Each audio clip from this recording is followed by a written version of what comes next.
یہ ڈکی بھائی نشے بیچتا تھا؟ کیا یہ قتل و غارت میں تھا؟ کیا یہ لوگوں کی سپاریاں لیتا تھا؟ کیا یہ بھتہ لیتا تھا؟ کیا یہ کوئی عادی مجرم تھا؟ یہ کون تھا؟ یہ ایک مڈل کلاس آدمی تھا جس نے محنت کر کے، جس نے ایک یوٹیوب کے اندر اپنا نام بنا کر پیسہ حاصل کیا، شہرت حاصل کی. لیکن یہ شہرت، یہ پیسہ ہمیں ہضم نہیں ہوا، بہت سارے لوگوں کو ہضم نہیں ہوا، کیونکہ انہوں نے دیکھا کہ یہ کوئی جاگیردار نہیں ہے، یہ کوئی انڈسٹریلسٹ نہیں ہے، یہ کوئی سیاستدان نہیں ہے، تو اس کے پاس پیسہ کیوں آیا؟ اس کے پاس پیسہ آ کیسے سکتا ہے؟ یہ تو ایک کیڑا مکوڑا ہے، ایک مڈل کلاس آدمی ہے، یہ کیوں اپنا پیسہ شو کرا ہے؟ اور اس کے بعد اس کی ایک خوبصورت بیوی بھی ہے، تو کیوں اس کی زندگی اتنی اچھی ہو؟ اتنی بڑی حسد ہمارے اندر، ہمارے سرکاری ملازموں کے اندر موجود ہے کہ ہم نے کہا پہلے اس کا پیسہ لو، پھر اس کی بیوی کو ڈراؤ، پھر اسے ذلیل کرو، اسے گالیاں دو، اسے تھپڑ مارو، تاکہ اپنے اندر کی آگ نکال سکو، اور اسے ڈراؤ تاکہ ہم اپنی جیبیں بھر سکیں، ہم اپنی انا کو تسکین دے سکیں. اتنی پستی میں ہیں ہم. خیر، ڈکی بھائی کو بعد میں ایک فرشتے نے آ کر بچا لیا، جو کہ کہا یہ جا رہا ہے کہ ایم آئی کا بندہ تھا، جس نے آ کر ڈکی بھائی کو اس ساری چیز سے نکالا، اور جن لوگوں نے رشوت لی تھی انہیں سسپینڈ کروایا. لیکن یہ فرشتہ جس نے ڈکی بھائی کو اس ساری چیز سے نکالا، وہ کیوں آیا تھا؟ کیونکہ اس کے ادارے کا نام بدنام ہو رہا تھا، اس کے ادارے کے نام پر دھمکیاں دی جا رہی تھیں. لیکن آج بھی ہمارے ملک پاکستان میں لاکھوں ایسے لوگ ہیں جن کے پیچھے آنے والا کوئی نہیں ہے، جن کو بچانے والا کوئی نہیں ہے، جو اسی طرح رشوتیں دیتے ہیں، تھپڑ کھاتے ہیں، گالیاں کھاتے ہیں، تذلیل کرواتے ہیں، کیونکہ وہ عام لوگ ہیں، عام انسان ہیں، اس لیے ان کے ساتھ یہ سب کچھ ہوتا ہے. ڈکی بھائی آج کی ایک ایسی مثال ہے، ایک ایسا آئینہ ہے ہماری سوسائٹی کا جو ہمیں دیکھنا چاہیے. وہ انسان رو رو کر کہہ رہا ہے کہ میرے ساتھ یہ ظلم ہوا، یہ زیادتی ہوئی. اس کا کیا قصور تھا؟ اس کا یہ قصور تھا کہ اس نے محنت کی اور اپنا نام بنایا. ہم لاکھ اس کے کانٹینٹ کے اوپر تنقید کر سکتے ہیں، ہم اس سے اختلاف کر سکتے ہیں، لیکن ڈکی بھائی کچھ ایسا تو نہیں کر رہا تھا کہ وہ ہمارا پورا کا پورا معاشرہ برباد کر رہا ہو. ڈکی بھائی کو کہا گیا تھا کہ تم ہمارے بچے خراب کر رہے ہو.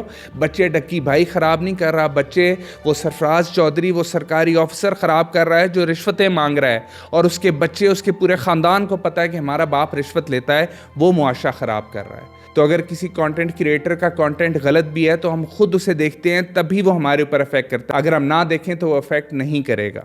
اس پوری کہانی یا اس پورے قصے کے اندر جو ڈکی بھائی کے ساتھ زیادتی ہوئی ہے، اس کے اندر ہمارے لیے بہت ساری ایسی باتیں ہیں جو کہ نوٹ کرنے والی ہیں. ایک یہ ہے کہ جس طرح سرفراز چودھری نے کہا کہ ابھی میں 4 FIR اور کاٹ دوں گا، تو جس سرکاری ملازم کا دل کرتا ہے کسی بھی انسان کے اوپر پکڑ کے FIR کاٹ دیتا ہے، اور وہ انسان ذلیل ہوتا رہتا ہے کیونکہ وہ اس ملک کا عام انسان ہے. دوسری چیز یہ کہ جس طرح سے سرفراز چودھری نے دکھایا کہ میرا یہ جج جاننے والا ہے، میرا وہ جج جاننے والا ہے، جوڈیشری کی ریپیوٹ اتنی خراب ہو گئی ہے کہ آج کل لوگ وکیل کروانے سے پہلے یہ سوچتے ہیں کہ کسی طرح ہم جج کروا لیں تاکہ ہمیں یہ مسئلے مسائل آئیں ہی نہ. جب ایک ملک کا انصاف بکنا شروع ہو جائے، جب ایک ملک کے انصاف کے اوپر انگلیاں اٹھنا شروع ہو جائیں، تو اس ملک کے اندر کچھ نہیں رہتا، وہ ایک جنگل بن جاتا ہے جس میں ہم آج رہتے ہیں. تیسری چیز یہ کہ جس طرح سے روپ جتوئی جو کہ ڈکی بھائی کی بیوی ہے، اس کو دھمکایا گیا کہ ہم تمہارا نام بھی کیس میں ڈال دیں گے، تمہیں اندر کر دیں گے. اس کی وجہ سے ڈکی کو بلیک میل کیا گیا کہ وہ پیسے دے. اس میں دیکھنے والی بات یہ ہے کہ ہم آج اس ملک میں رہ رہے ہیں جہاں پر فیملیز کو بلیک میل کیا جا رہا ہے، فیملیز کے نام پہ بلیک میل کیا جا رہا ہے. لوگوں کے گھروں کی 4 دیواری کی چادر کی عزت نہیں رہ گئی. آج کل ہم نے یہ کام پکڑ لیا ہے کہ جب بھی کسی آدمی کو ڈرانا ہو، اس کی بیوی کے نام پہ ڈرا دو، اس کے گھر والوں کے نام پہ ڈرا دو، اس کے گھر کی خواتین کے نام پہ ڈرا دو. چوتھی چیز اس میں یہ ہے کہ جب بھی کوئی مڈل کلاس آدمی محنت کر کے اوپر آتا ہے تو ہم اس سے حسد کھانا شروع کر دیتے ہیں. ہمیں ایسا لگتا ہے کہ پاور، پیسہ صرف انہی لوگوں کے پاس ہونا چاہیے جو کہ خاندانی امیر ہیں.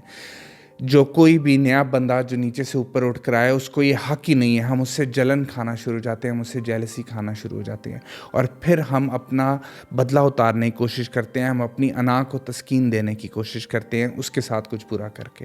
اور پانچویں چیز یہ ہے کہ اگر یہی بندہ کسی اور ملک میں ہوتا تو اس کو سراہا جاتا، لیکن یہ پاکستان کے اندر ہے تو اس کی تذلیل کی جا رہی ہے، اس کو مارا جا رہا ہے، اس کو تھپڑ مارے جا رہے ہیں، گالیاں دی جا رہی ہیں. کوئی بھی انسان ہو، ہر ایک انسان کی سیلف رسپیکٹ ہوتی ہے, اس کو یہ حق ہے کہ اس کی عزت ہو, اس کی عزت نفس کو بچایا جائے. کسی بھی انسان کو گالیاں دینا, تھپڑ مارنا, کسی بھی طرح سے اس کی تذلیل کرنا جائز نہیں ہے. یہ ایک بہت ہی گندا فعل ہے.